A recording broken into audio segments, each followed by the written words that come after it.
It's midnight. You're lying on the ground.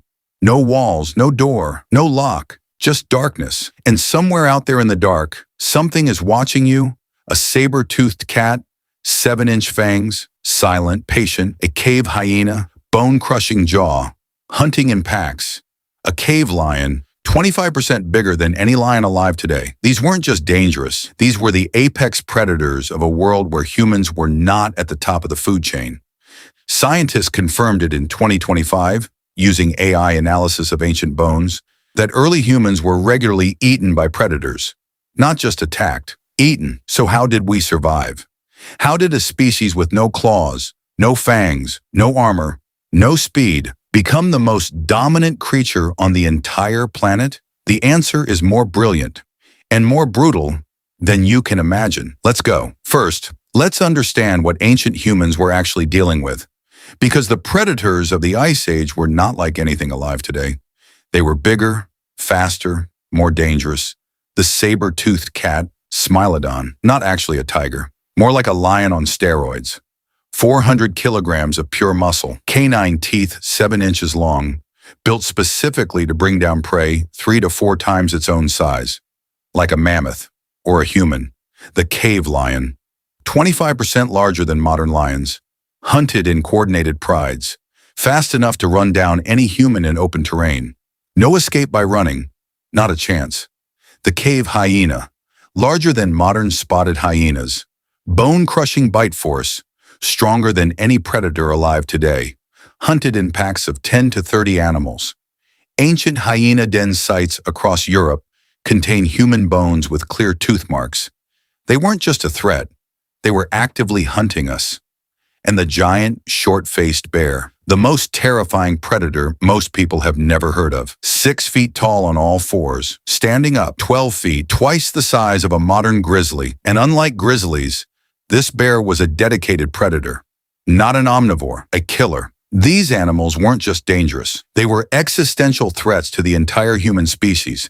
And for hundreds of thousands of years, we were losing. So how did we fight back? The first and most powerful weapon ancient humans ever discovered wasn't a spear. It wasn't a trap. It was fire.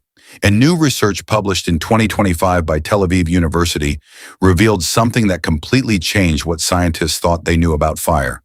For decades, everyone assumed ancient humans started fires to cook food. Turns out, the real reason was far more urgent: to keep predators away. Every single predator on Earth, saber-toothed cats, cave lions, hyenas, bears, is instinctively terrified of fire. It's hardwired into their nervous system. And ancient humans figured this out at least 1 million years ago. Evidence from Wonderwork Cave in South Africa shows controlled fire use going back 1 million years.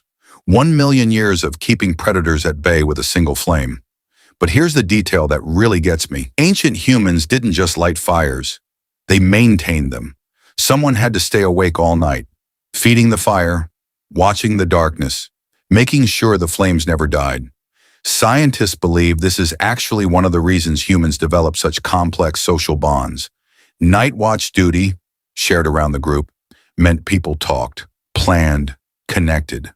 The campfire wasn't just protection. It was the birthplace of human society. Everything that makes us human, language, storytelling, community, may have started because we needed someone to keep the fire going while the predators waited in the dark. But fire alone wasn't enough, because fire doesn't follow you when you're moving across open ground. So ancient humans developed their second and most powerful weapon, the group. Alone, a human is easy prey, slow, weak, defenseless. But in a group of 20 to 30 people, armed with spears and rocks and noise, the calculation completely changes. Even a cave lion thinks twice before charging 25 screaming humans throwing sharp rocks. Scientists who study modern hunter-gatherer societies found that when a predator approached, the entire group would charge toward it, screaming, waving arms, throwing things, making themselves look as large and as loud and as terrifying as possible. This is called mob behavior, and it works. It confused and intimidated predators who were used to prey that ran away. We didn't just avoid predators, we intimidated them. Before we continue, quick message for you guys. If you want high-quality videos just like mine, this is your chance. Simply send an email to the address shown above, and I'll help you create powerful, engaging content at a very affordable price. If you're serious about growing your channel and saving time, this is the easiest way to get started. Spots are limited, so make sure you email now before it's full. Also, before we continue, hit that subscribe button and like this video. It really helps the channel grow. And trust me, you don't want to miss what comes next in this video. Now let's get back to it. Fire, numbers, and then something even more powerful, intelligence. Because ancient humans didn't just react to predator attacks. They studied them. They learned predator behavior, which hours they hunted, which terrain they preferred, where their dens were, how they communicated, what frightened them, and then they used that knowledge to build strategies. Strategy 1, high ground. Ancient humans consistently chose to sleep on cliffs, ledges, and elevated terrain, not because the view was nice, because most Ice Age predators can't climb efficiently. A cave lion chasing you uphill loses half its speed advantage. A saber-toothed cat on a rocky cliff can't use its ambush tactics. High ground meant the predator had to come to you.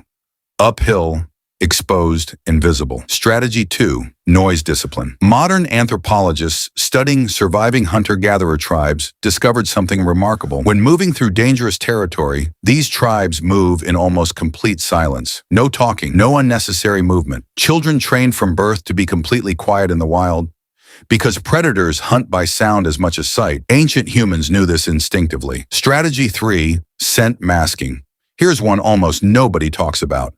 Evidence suggests ancient humans would rub themselves with strong-smelling plants or even animal dung to mask their human scent, because predators like cave lions can smell a human from miles away. Remove the scent and suddenly you become much harder to track. Our ancestors were rubbing themselves with animal dung to survive, and it worked. But sometimes, and despite everything, a predator attacked anyway. And when that happened, ancient humans didn't run. They couldn't outrun a cave lion.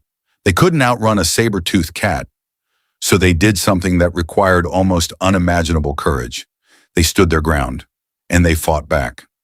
Archaeological evidence across multiple sites shows something scientists call predator confrontation behavior. Ancient humans would form a tight circle, spears pointed outward, shields of animal hide or bark at the front, a wall of sharp points facing in every direction. Even a 400-kilogram predator hesitates before charging into a wall of 20 spears.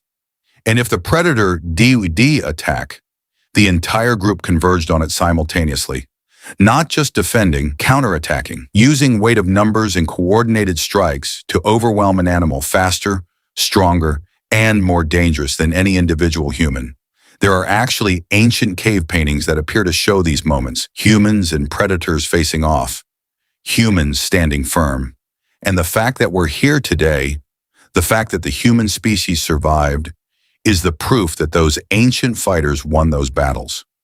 More often than not, here's the part of the story that scientists are still debating. Remember all those predators? The saber-toothed cat, extinct. The cave lion, extinct. The cave hyena, extinct. The giant short-faced bear, extinct. Almost every apex predator from the Ice Age, gone. And here's what the evidence increasingly suggests. We didn't just survive them. We may have driven many of them to extinction.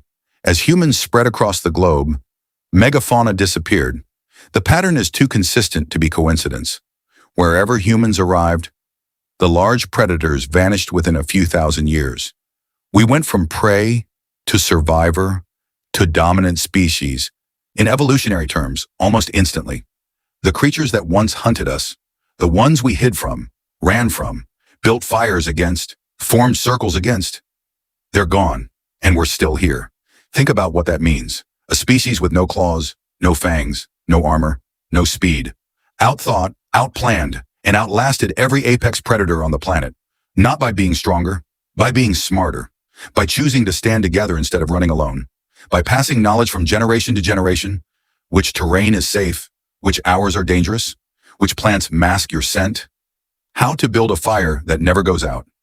Every piece of survival knowledge, earned in blood, shared around a campfire, so the next generation didn't have to learn it the hard way. That chain of knowledge, passed from parent to child, from elder to youth, around 10,000 campfires, is why you exist today. You are the result of every ancestor who made it through the night. Pretty incredible. If this blew your mind, subscribe to Ancient Dino. Every week we go deep into the stories that shaped who we are. And drop a comment. Which predator would have scared you most? The saber-tooth, the cave lion, or the giant bear? See you in the next one.